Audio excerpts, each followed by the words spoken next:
बिस्मिल्लाहिर्रहमानिर्रहीम अस्सलाम वालेकुम इकबाल मुहसिन यमा د یوې مهمې خبرې په هیله رالم. زه غواړم چې تاسو راسره په شوق او په غور باندې دا خبره واورئ. را روان الیکشن دی، الله پاک دې په خیر یې سره وکړي او الله پاک دې هغه لیډر منتخب کړي چې زمونږ د ولس لپاره په عملي توګه ګامونه پورته کولی شي.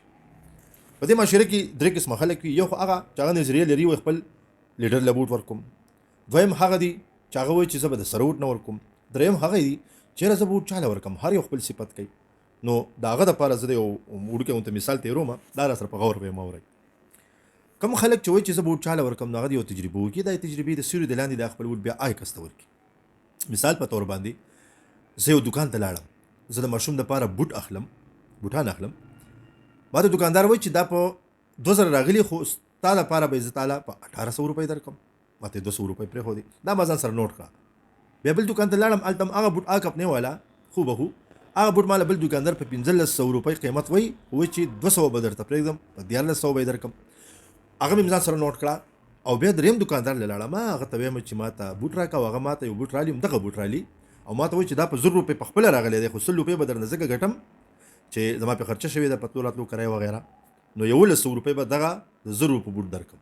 نو سوچ وکړه چې او واقعي ما سره دا کس ښه ریټ کوي او ما ته دا بوټ په هغې ریټ باندې راکوي په کوم باندې چې لکه دته راغلی دی، خو 100 روپۍ پکې رانه ګټه علي. دا سوچ وکړه چېرې یو له تللی وم هغه په 2000 روپۍ رانه علي، بل له 1500 روپۍ وي او 1400 روپۍ علي، او دې په 1000 روپۍ راغلی په 1100 روپۍ به یې راکوي او 100 روپۍ پکې رانه ګټه کوي. نو ظاهره خبره ده چې دا سړی د دوکاندار ټیک دی او دی د انصاف نه کار اخلي. دقه مثال کله چې تا مخکې ووټ ورکړی و فرض کا، نو دا یې کس تاله 15 کاله بیا څه کړي دي، 100% یعنې پرسنټیج باندې تاله کار کړی دی. صحیح ګټه خښته لار کوڅه ستا د قام اواز یې پورته کړی و که نه؟ نو سوچ وکړه سیټ ته کېده. دویم چې بل لیډر دی ولاړ دی، دا سوچ وکړه چېرې دی مخکې کامیاب شوی یا د ده پارټۍ له ما ووټ ورکړی دی، نو ده په 100 کې ماله 80% کار کړی، 50% یې راله کړی دی او که نه 10% یې راله کړی یا اړو کړی نه دی.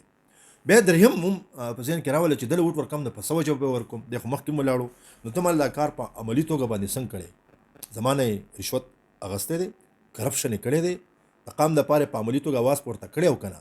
او دته چې د قام د خدمت په هیله څه کار اوله شوی هغه یې 100% ټیک کړی دی او که نه دی کړی؟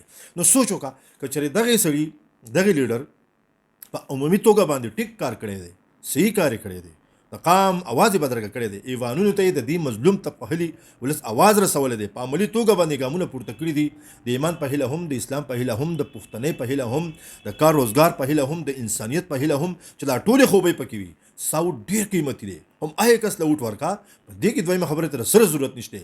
مثال مې درته په دې هیله باندې وړاندې کو چې ته پوه شه چې بوټ هم هغه بوټ دی، خو یو پکې درنه چې کم دی نو لکه د په 2000 روپۍ درکوي، بل یې درله په 1500 یا په 1400 درکوي، په 1800 پکې دا بل درکوي، او بل وایي چې 1000 روپۍ به باندې خپل لګېدلی دی، صرف 100 روپۍ به پکې درنه ګټم.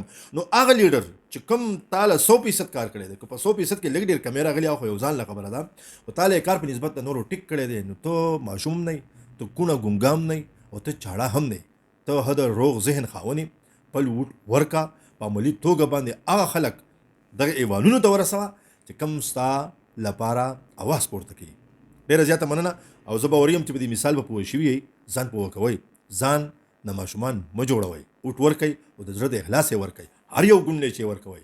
سوچ دقه وکئ چې زما لپاره او قام لپاره څوک مفید دی، ټیک دی او زما لیډر را جوړېدی شي د ایوانونو پورې اواز رسونکو په هیله. ډېره زیاته مننه. د لوی الله په امان.